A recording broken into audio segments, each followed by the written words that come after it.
Hi, thanks for watching another episode of Marion Brush TV. We're here again at the World of Concrete in Las Vegas. We thought this would be the perfect time for us to introduce you to the latest tool in our fleet of M-Series units. So we've got our Bullfrog Trac II M-Series system. This is a take on our original Bullfrog Trac II that everybody really enjoys using, but this unit has a motor on it. So we've got a built-in system that's going to pull the tool and propel the tool along bigger slabs. That's going to reduce arm strain, and it also allows you to increase your accuracy as you're focusing more on pulling the rope straight than you are having to pull it side to side and increasing arm strain and decreasing some of your accuracy. So we hope this tool is going to be very helpful for you. When you watch this video, it's not an all-inclusive, so you still want to read the manual if you've purchased the tool, but we'll start you off with some basics. Now, the Bullfrog Trac II M-Series comes with floats. It also comes with the power unit, a battery, a charger, two 100-foot ropes that are for tracking, and then it also comes with a standard set of lines so that if you were to lose power or somebody didn't put the battery on the charger, you're able to connect it and manually pull it across the slab. We also sell it in 4-foot and 6-foot widths. So you can get 4-foot floats or 6-foot floats. You can get those in rib design, which is my favorite, or you can also get those in a C-channel design. All right, so when you receive your system, if you received the entire system, you're gonna receive the mechanism as well as your floats. You're also gonna receive the power unit. Attaching the power unit to the mechanism is very simple. You're gonna loosen the nuts that are on the outer posts of the 4-plex connection plates. Just like this. Then what we're going to do is we're going to match up A to side A, and that's where we're going to connect our nuts, just like that. We're going to take a wrench and secure those in a moment. And on the other side, we're going to make sure that we're connecting B to B. Once that slides in, just like that. Then I like to lift up on the unit a little bit and just secure those nuts. Do that on both sides.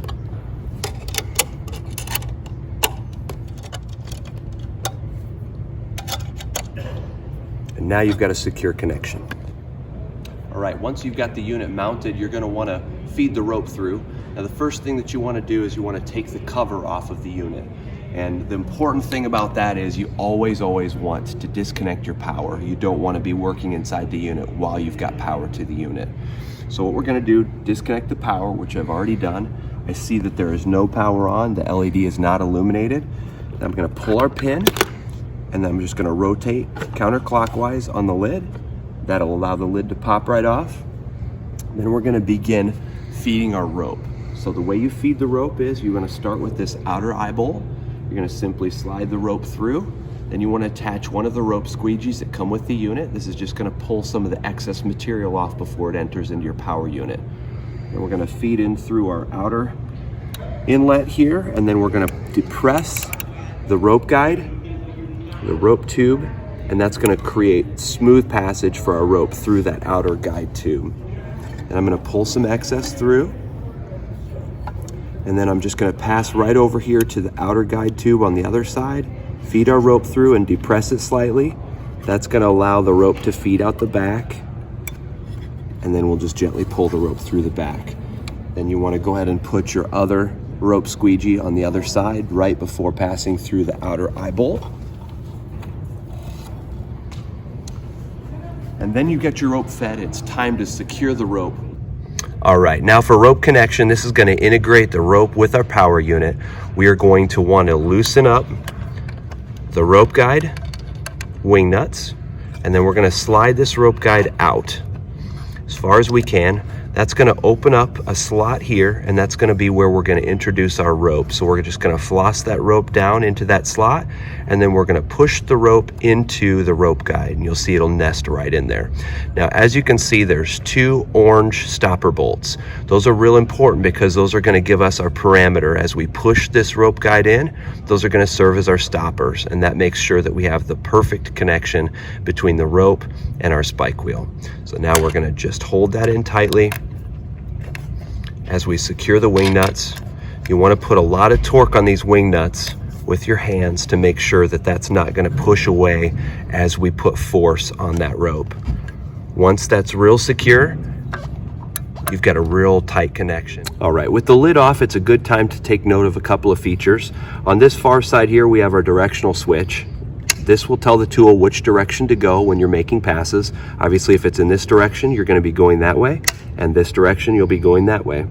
Also up here, we've got our fuse. This is a 20 amp fuse, and that fuse is going to allow the tool to not overload as you're using it. So if you get into a situation where there may be a knot or a fray in the rope, it's going to create a bigger problem than you want. That's going to blow that fuse. We do have a spare fuse over here in the corner, so you want to pull that out if you have power failure. You've got everything on, everything's going right, but all of a sudden you don't have power to the unit. Check the fuse. That's a good bet that your fuse has been blown. One last thing on the inside is our battery alert system, and this is an important part of the tool because it tells the user when the battery life is almost spent. So over here we've got the brain of that part, and then over here we've got an audio alert and a visual alert. The visual will tell you in bright green when the tool is good to go. When it starts to turn red or flicker red, you know that you're getting closer to the end of your battery life. And then it's also got a buzz alert that will sound an alarm when you're getting close to that end of the battery life as well. So for the power that's going to come with your M-Series Bullfrog system, what you're going to get is a high quality lithium iron phosphate battery. This battery packs a ton of punch and it's high quality, so you're going to be able to recharge it many times. Each battery is going to run your tool for around 10 to 12,000 square feet, so I always recommend having a battery per 10,000 square feet. That way you're not dinking around with getting in your truck and recharging batteries when you're out there on the concrete. So the best way to connect this is going to first connect your battery and mate that up to the charger. Then you want to plug your battery charger into the wall next. That's the way you want to do it every time you charge your battery. Right. For reconnecting your lid and battery attachment, I've got the power unit disconnected because it'll be a little bit easier to show you this. So what we're going to do is we're just going to line up this back side here in that little slot. Our front side of our lid is always the side that has our pin connection. So that's kind of how I remember it. And we're going to put that on there, rotate clockwise gently, and then we're going to just put our pin back in. That's going to give us a secure connection. Now, for attaching the battery, we're just going to flip this over. Your power unit will come like this without the battery connected. So you'd probably have it something like this when it comes in the box. So you'll just take that battery off, pull our bungee over, and then you'll notice that there's a nice battery connection here. It's going to mate up with our battery connection on our power unit. And then we've got a little Velcro here that's just going to serve to kind of keep the battery in place while you secure the bungee. And that's going to be the real part that secures the battery on the bottom of the tool. And that's all there is to it. Now we do have a power switch over here. That's going to be your main power. So once you've got your battery connected, if this power switch is outward, you're going to notice our green LED is lit up. So that's always something you want to watch for, because when you're in the internals of the unit, whether you're feeding the rope, checking the fuse, anything like that, you always want to have your power off and your battery disconnected. All right, one great thing about the Bullfrog Trac II M-Series is the way that it operates. It makes it very simple with our Intuition drive system. Now the Intuition drive system makes it so that you don't have to fumble around with a start-stop switch. You simply control the tool stopping and starting by the amount of tension that's on the line. So if the tool's coming towards me and I've got tension on the line, when I'm ready to deactivate the tool, my hand is free to grab the tool and feather it off of the slab. When I want the tool to shut off, I simply drop the rope. That's true of both sides. So both users have the ability to stop the tool at any time. All right, so when you're out on the slab, there are times when you want to do a little bit of a slack line adjustment, and that would be where you're wanting to pull some rope from one side to the other so that you've got a little bit more rope on one side. It's really simple to do that. All you're going to do is power on your unit, and then you're going to push the directional switch in the opposite direction of where you want the rope to go. So if I want more slack on this side, I'm going to flip my directional switch that way, and then I'm simply going to put an even amount of pressure on each side of the rope, and that's going to pull a line through to one side. Again, the opposite is true. If I want more slack that way, I'm going to flip the directional switch the opposite direction and then put an even amount of pressure on each side of the line, and it's going to pull it through to the other side. That's convenient if you just need a little bit more on one side or the other, and that will get you through the pour, making everything a lot easier. Let's talk about the tracking line that comes with your Bullfrog Trac II M-Series system. What we choose to use, and we found this to work very well, is a 1/4 inch solid braid polyester rope. The neat thing about polyester rope is it's not going to stretch, and it's also not going to wick in the concrete moisture or water that you would if you had something like nylon or another poorer quality material. You can get this at a local hardware store. You can also purchase it through your local distributor. I always recommend using a high quality rope because that's really the backbone of the system, that it tracks well and that it's going to continue to work for a good long time. Now, one important factor is you really want to try to keep the ropes as clean as possible. And I understand that when you're out on the slab, it's going to tap the slab a little, and that's okay. The power unit can handle a lot of debris pulling in on the rope. But the interesting thing is if your rope is covered in concrete, it looks like a sarcophagus. The next day when that rope hardens, it's going to be like a solid rock, and that won't work in your M-Series power unit. So if you do have a mishap on the slab, you can continue to use your unit with the dirty rope.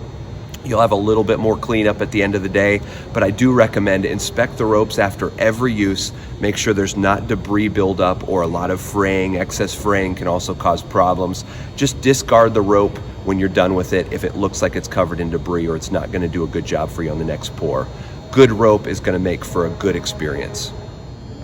All right, let's talk about cleaning your Bullfrog Trac II M-Series. After your job's all done, it's important to keep your tool clean. What I recommend doing at the very beginning is you want to remove your power unit from the system if you're going to be doing any spraying. You don't want to get a lot of excess moisture into this power unit. You're going to simply disconnect that in the opposite way that you connected it. You're going to go to these outer nuts on the outside of the 4-plex plate, loosen those, and then you're going to simply detach your power unit. Set that off to the side. There's 2 other sections of your mechanism. You're going to have your floats and your entire mechanism here. Now, the mechanism is the part that allows your floats to tip in whichever direction you need it to tip. You can leave it all together if you want to clean it as one unit, or you can also just loosen these tension bolts on the outside of each foot and just take your floats off. I recommend spraying them off, using some brushes to agitate the material so that it wants to come off a little bit easier. That'll keep your system clean for your next pour. One thing that you can do with the mechanism itself is squirt a little bit of WD-40 in all of the pivot points. That's going to keep everything moving nice and smooth, and that way when you get out for that next pour, stuff isn't binding up on you and creating a big problem. Now, for the power unit, you're going to clean this with a little bit of care. What I recommend doing is taking a light agitating brush or maybe a tube brush and running that through all of the little loop areas and the areas that the ropes pass through. That will agitate the dried concrete material, and then always take an air hose and spray all that out. That'll get a lot of the dust and all the excess material out of there. You can also use a light rag with some moisture on it to wipe around some of the electronics. It really doesn't build up too bad in there as long as you're doing everything right on the outside of the tool. The inside of the tool stays very clean. All right, and one last quick tip for you. If you're having troubles keeping the ropes out of the slab, you just continually get debris on those ropes, we have a YouTube video on our YouTube channel called Keeping the Ropes Clean. That's really going to show you how to stake those ropes in a very simple way out of the slab, and that will keep a lot of debris out of your power unit. That should be a very, very helpful video for you. That's the basics on the Bullfrog Trac II M-Series. We hope you enjoyed watching. If you have any questions for us, please don't hesitate to call us at Marion Brush Manufacturing, 1-800-930-9062.